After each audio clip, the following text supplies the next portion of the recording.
Welcome back to morning prime time.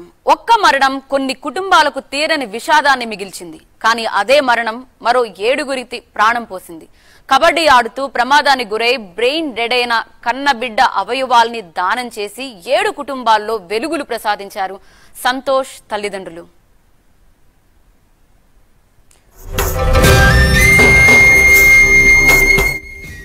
చేతికొచ్చిన బిడ్డ కన్నుమూశాడు.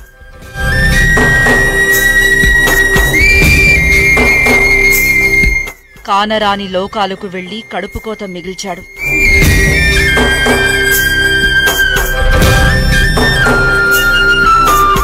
బిడ్డ మరణాన్ని దిగమింగుకుంటూనే మానవత్వాన్ని చాటుకున్నారు ఆ దంపతులు.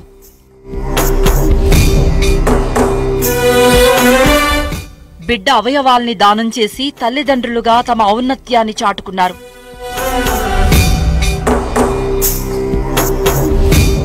చేతికంది వచ్చాడనుకున్న బిడ్డ మరణం ఆ ఇంటిల్లిపాదిని పుట్టెడు దుఃఖంలో ముంచెత్తింది.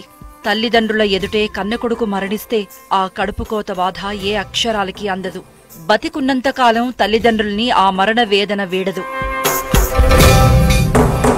కాని తమ బిడ్డ మరణించి కూడా బతికుంటే, తమ కళ్ల ముందే కనిపిస్తూ ఉంటే అది ఖచ్చితంగా తల్లిదండ్రుల మరణ వేదనను కొంతైనా దూరం చేయగలుగుతుంది. బిడ్డ మరణాన్ని చూసిన తల్లిదండ్రులు ఎవరైనా మరే తల్లిదండ్రులకు ఆ కడుపుకోత ఉండకూడదనుకుంటారు.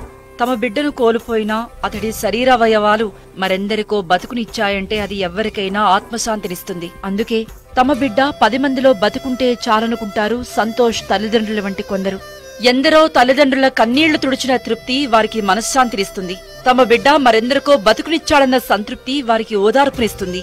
మహబూబాబాద్ జిల్లా దంతాలపల్లి మండలం పెద్దముప్పారం గ్రామంలో ఇటువంటి ఘటనే ఇప్పుడు మారుమూల గ్రామీణ ప్రాంతాల్లో ప్రజల చైతన్యాన్ని దశదిశలా చాటి చెబుతోంది. పెద్దముప్పారం గ్రామానికి చెందిన ఊడుగుల సంతోష్ హనుమకొండ జిల్లా హసన్పర్తి మండలం జయగిరిలో బీసీ రెసిడెన్షియల్ పాఠశాలలో ఇంటర్మీడియట్ ఫస్ట్ ఇయర్ చదువుతున్నాడు. ఈ నెల 8వ తేదీన కాలేజీలో కబడ్డీ ఆడుతూ కింద పడిపోవడంతో తలకు బలమైన గాయమైంది. వెంటనే పాఠశాల సిబ్బంది ఎంజీఎం హాస్పిటల్ కు తరలించారు. సంతోష్ ను పరీక్షించిన వైద్యులు మెరుగైన వైద్యం కోసం హైదరాబాద్ కిమ్స్ ఆసుపత్రికి పంపించారు. సంతోష్ కి కిమ్స్ లో 3 రోజుల పాటు చికిత్స అందించినా ఫలితం దక్కలేదు.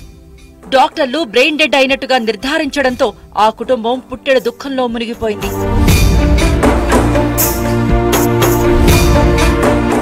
సంతోష్ ఆర్గాన్స్ దానం చేయడం ద్వారా అతడిని అనేక మందిలో బతికి ఉండేలా చేయొచ్చని మృతుడి తల్లిదండ్రుల్లో ఆసుపత్రి సిబ్బంది, జీవన్దాన్ సంస్థ అవయవదానంపై చైతన్యం చేసింది. అంతటి బాధలోనూ తమ ఔన్నత్యాన్ని చాటుకున్నారు సంతోష్ తల్లిదండ్రులు. పుట్టెడు దుఃఖంలోనూ ఆ తల్లిదండ్రులు చూపిన ఔదార్యం 7గురికి పునర్జన్మిచ్చింది.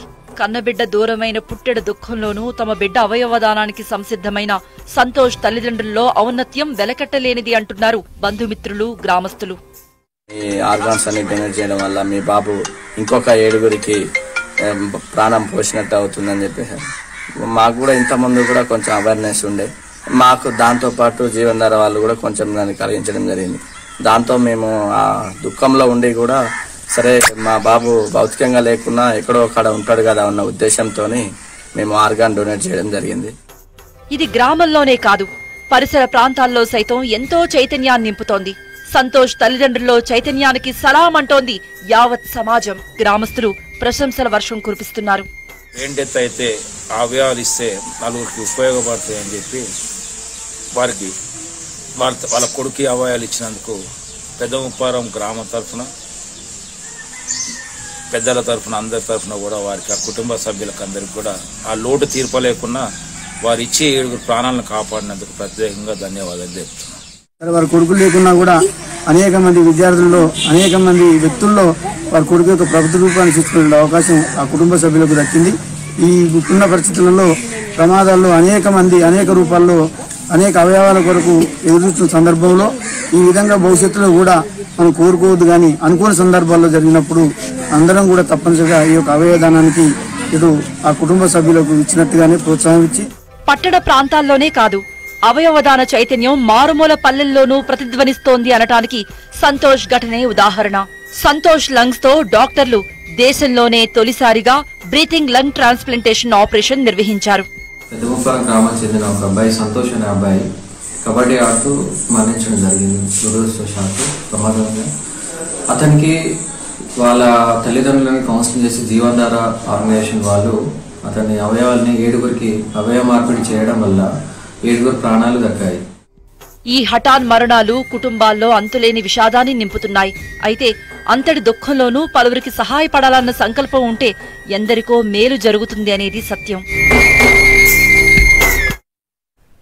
ఇటు తూర్పుగోదావరి జిల్లా కొత్తపేటలో విషాద